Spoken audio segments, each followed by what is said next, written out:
A guitar riff is defined as a short, repeated, memorable musical phrase and can include either or both single notes and chords. And because of that, not only do they train your lead and rhythm skills, they're incredibly fun to play. So buckle up and let's go over 10 classic, awesome guitar riffs you should learn that'll make you a better guitarist. I am Anthony Parker, and this is the Near Life Experience. My goal is to inspire you to pick up your guitar every day. Now, before I get into the riffs, I just want to remind you that this channel exists because of your support, which you can give by purchasing the Rock Heroes Guitar Instruction Book or joining the Near Life Experience Patreon community. Both of those are great if you're a guitar student trying to get better. All the links are in the description. So, let's get to it, shall we? Riff number 1 is a classic intro from Billy Squier that comes at you with some serious swagger. It combines lead licks with some power chord magic to drive one of the great rock songs to come out of the early 80s, Lonely is the Night. This is one of several huge hits that highlights his breakthrough album, Don't Say No.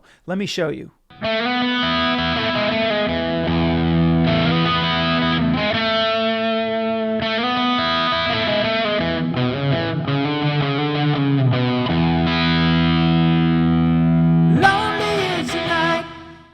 When you find yourself alone, and your demons come to light, and your mind is not your own, lonely is the night. Hidden in the rather large shadow cast by Lynyrd Skynyrd's biggest hit, Sweet Home Alabama, riff number 2 comes from another song in the Second Helping album, The Needle and the Spoon. This is a very cool guitar motif that repeats almost throughout the entire song. Similarly to Sweet Home Alabama, it's a phrase that starts by moving from a D to a C, with a different twist that gives it an awesome groove of its own. Let me show you.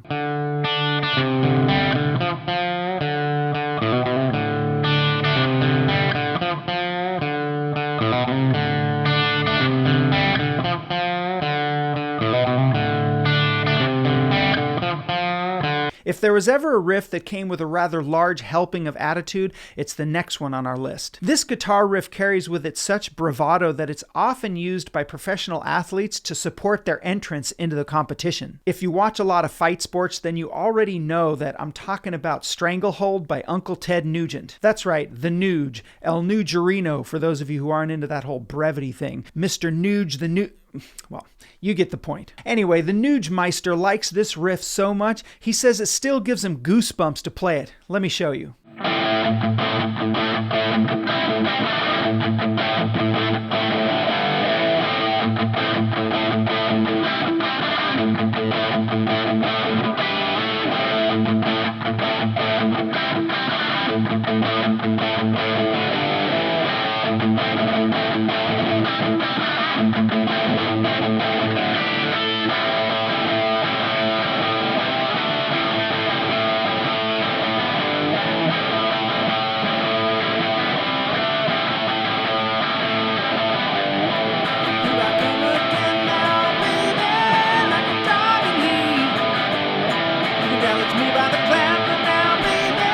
Riff number 4 comes from one of the very first songs to show the world classic heavy metal palm muting. Chug, chug, chug, if you know what I mean. Not only is it from a band called Black Sabbath, the song itself is named after the band Black Sabbath. This guitar motif comes in at about the 4-minute and 35-second mark of the song and is absolutely unforgettable. If you play this riff, you can feel the creation of heavy metal in your hands. Here it is.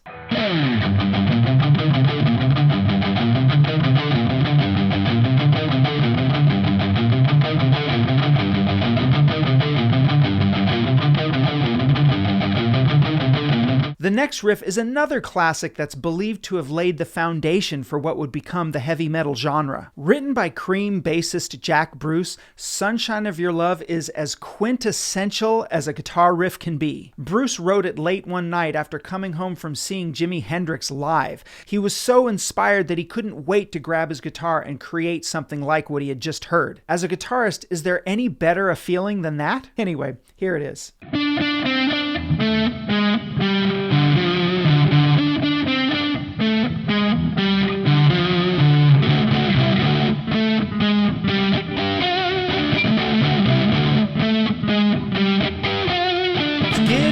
Dawn,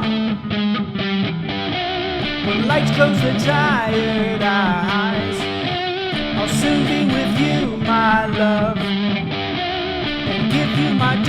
surprise.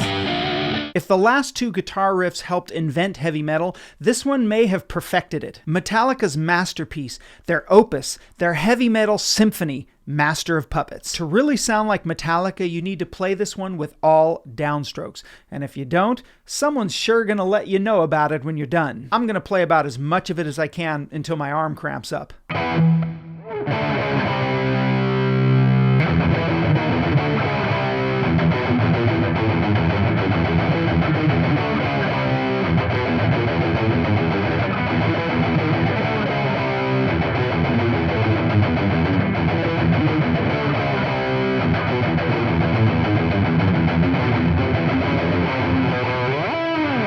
Speaking of in your face, our next riff is the virtual definition of that. It combines a flashy lead guitar lick with a simple yet effective power chord progression. The riff is from the song Say What You Will by the 80s hard rock band Fastway, and it definitely gets its point across.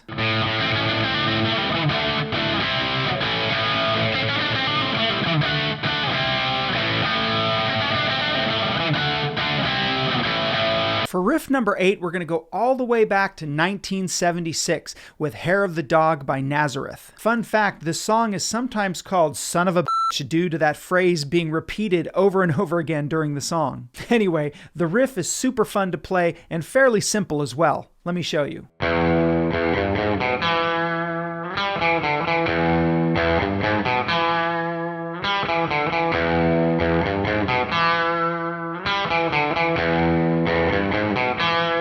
The next riff comes from a band that is most certainly classic rock royalty, Aerosmith. It spearheads one of their most enduring and iconic hits, Walk This Way. The good news is that the intro itself is fairly easy to play. The not so great news is the riff that plays over the verse section is a hand stretchy, if you know what I mean. I don't know, maybe if you have big hands and a small scale guitar, it'd be easy for you to play, but my wrist no likey. Since I like you though, I'm gonna play it anyway.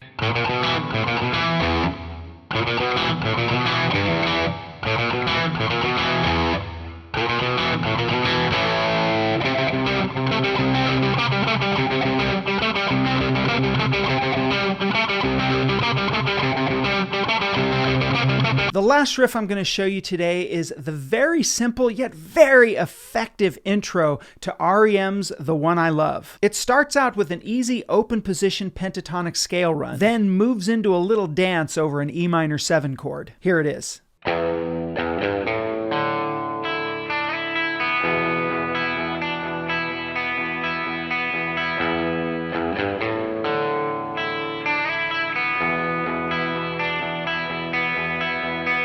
This one goes out to the one I love.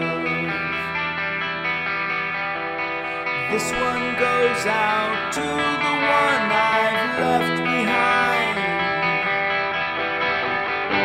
A simple prop to occupy my time. This one goes out to the one I love. Fire!